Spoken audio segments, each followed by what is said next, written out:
Praise the lord. ఈరోజు దేవుని వాగ్దానము, భక్తిహీనుల ఇంటి మీదికి యెహోవా శాపము వచ్చును, నీతిమంతుల నివాస స్థలమును ఆయన ఆశీర్వదించును. సామెతల గ్రంథము 3వ అధ్యాయము 33వ వచనము. సహోదరి సహోదరులారా, ఈ వాక్యం మన గృహము మరియు కుటుంబం మీద దేవుని ప్రభావం ఎలా ఉంటుందో స్పష్టంగా వివరిస్తుంది.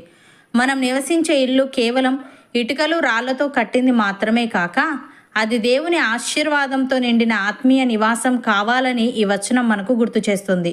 ఈ వాక్యాన్ని లోతుగా అర్థం చేసుకోవడానికి దీన్ని 2 ప్రధాన భాగాలుగా చూడవచ్చు.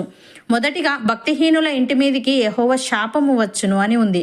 ఇక్కడ భక్తిహీనులు అంటే దేవునిని లెక్క చేయని వారు, ఆయన ఆజ్ఞలను ఉల్లంఘించేవారు. అటువంటి వారు ఎంత సంపాదించినా, ఎన్ని అంతస్తులు మేడలు కట్టినా వారి ఇంట్లో శాంతి ఉండదు.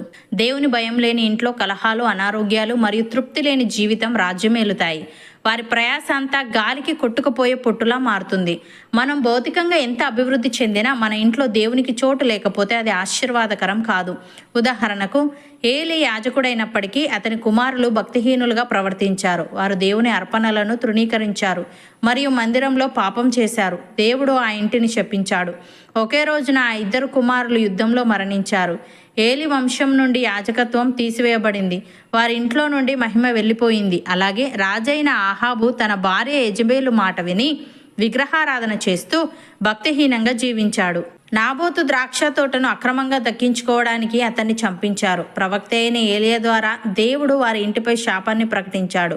ఆహాబు వంశం మొత్తం తుడిచిపెట్టుకుపోయింది. రాజభవనంలో ఉన్నప్పటికీ వారికి శాంతి లేదు. చివరకు వారు దారుణమైన మరణాన్ని పొందారు. ప్రియులారా, లోకం ఇచ్చే సంపద భౌతిక సౌకర్యాలను ఇస్తుంది, కానీ దేవుడు ఇచ్చే శాంతి మరియు నెమ్మది కేవలం దైవ భయం ఉన్న ఇంట్లోనే ఉంటాయి. ఏలి కుమారులు తమ తండ్రి ఆధ్యాత్మిక వారసత్వాన్ని పోగొట్టుకున్నారు. మనం మన బిడ్డలకు ఆస్తిపాస్తులు ఇవ్వడం కంటే దేవుని యందు భయభక్తులు నేర్పడమే నిజమైన ఆశీర్వాదం. ఏలి కుటుంబం నుండి దేవుని మహిమ వెళ్ళిపోయినట్లు మన క్రియల వల్ల దేవుని సన్నిధి మన ఇంటి నుండి దూరం కాకుండా చూసుకోవాలి. ఆహాబు వల్ల ఇతరుల సొమ్మును అక్రమంగా ఆశించడం వల్ల వచ్చే లాభం కంటే నీతిగా సంపాదించిన కొంచెమే ఎంతో మేలు. రెండవదిగా, నీతిమంతుల నివాస స్థలమును ఆయన ఆశీర్వదించును అని ఉంది. ఇది ఎంతో ధైర్యాన్ని ఇచ్చే వాగ్దానం. ఇక్కడ నీతిమంతులు అంటే పరిపూర్ణులని కాదు, దేవుని వాక్యానుసారంగా బ్రతకడానికి ప్రయత్నిస్తూ తమ కుటుంబాన్ని దైవ మార్గంలో నడిపించేవారు.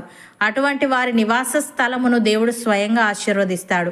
నీతిమంతుల ఇంట్లో కొద్దిపాటి ఆహారం ఉన్నా అక్కడ దేవుని సమాధానం ఉంటుంది. వారి పిల్లలు ఆశీర్వదించబడతారు. వారి పనులలో దేవుని కృప కనిపిస్తుంది. ఉదాహరణకు, దేవుని నిబంధన మందసము ఒబేదేదెము ఇంటికి వచ్చినప్పుడు అతను దానిని ఎంతో భక్తితో గౌరవంతో తన ఇంట్లో ఉంచుకున్నాడు. కేవలం 3 నెలల కాలంలోనే యెహోవా ఒబేదేదెమును మరియు అతని ఇంటి వారందరినీ, అతనికి కలిగిన సమస్తమును ఆశీర్వదించాడు. ఆ ఆశీర్వాదం ఎంత గొప్పదంటే దేశమంతా దాని గురించి చెప్పుకునేంతగా దేవుడు అతన్ని హెచ్చించాడు. అలాగే అబ్రహాము దేవుని స్నేహితుడిగా, నీతిమంతుడిగా జీవించాడు.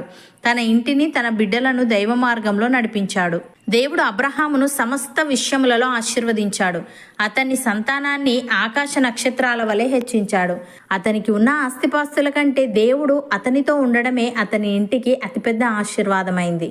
ప్రియులారా, దేవుని సన్నిధిని ప్రేమించే వారికి, ఆయన మార్గంలో నడిచే వారికి లభించే ఆశీర్వాదం కేవలం ధన రూపంలోనే కాక సమాధానం మరియు సంతానాభివృద్ధి రూపంలో కూడా ఉంటుందని ఈ ఉదాహరణలు నిరూపిస్తున్నాయి.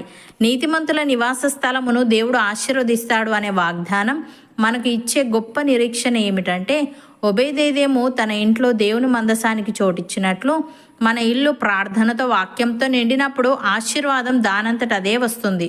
అబ్రహాము నీతిని బట్టి అతని సంతానం ఎలా ఆశీర్వదించబడిందో, నేడు మనం జీవించే నీతియుక్తమైన జీవితం మన పిల్లల భవిష్యత్తుకు పునాది అవుతుంది.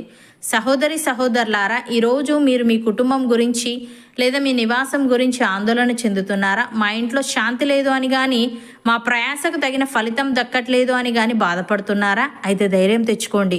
మీ ఇల్లు ఒక నీతిమంతుని నివాసంగా మారాలి. మీరు దేవుని భయభక్తుల్లో నడిచినప్పుడు మీ ఇంటి 4 గోడల మధ్య దేవుని ఆశీర్వాదం నివసిస్తుంది. మీ ఆర్థిక ఇబ్బందులు తొలగిపోతాయి. మీ కుటుంబ సభ్యుల మధ్య ప్రేమ పెరుగుతుంది. మీరు చేపడుతున్న పనులు మరియు మీ వృత్తి మీ ఇంటికి సమృద్ధిని తీసుకువచ్చునుగాక. మీ నివాస స్థలం దేవుని ప్రసన్నతతో నిండి అందరికీ ఆశీర్వాదకరంగా మారునుగాక. అవును అన్నవారు నాతో పాటు ప్రార్థనలో ఏకీభవించండి. పరిశుద్ధుడా, ప్రేమగల తండ్రి, భక్తిహీనుల ఇంటి మీదికి నీ శాపము వచ్చునని, నీతిమంతుల నివాస స్థలమును నీవు ఆశీర్వదించుదువని. మేం నివసించే ఇల్లు కేవలం ఇటుకలు రాళ్లతో కట్టింది మాత్రమే కాక అది నీ ఆశీర్వాదంతో నిండిన ఆత్మీయ నివాసం కావాలని నీవు సెలవిచ్చావు. తండ్రి నీకు స్తుతులు.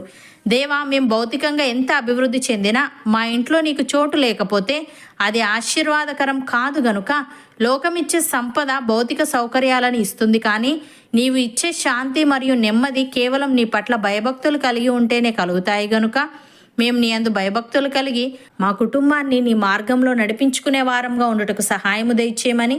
అబ్రహాము నీతిని బట్టి అతని సంతానం ఎలా ఆశీర్వదించబడిందో నేడు మేము జీవించే నీతియుక్తమైన జీవితం మా పిల్లల భవిష్యత్తుకు పునాది అవుతుంది గనుక మా ఇల్లు ప్రార్థనతోనూ వాక్యంతోనూ నింపబడి నీ వాక్య ప్రకారంగా నడిచే కుటుంబంగా మారుటకు కృపచూపమని. మేము చేపడుతున్న పనులు మరియు మా వృత్తి మా ఇంటికి సమృద్ధిని తీసుకువచ్చే భాగ్యం మాలో ప్రతి ఒక్కరికి నీవే అనుగ్రహించమని యేసుక్రీస్తు నామమున ప్రార్థిస్తున్నాము తండ్రి. ఆమెన్.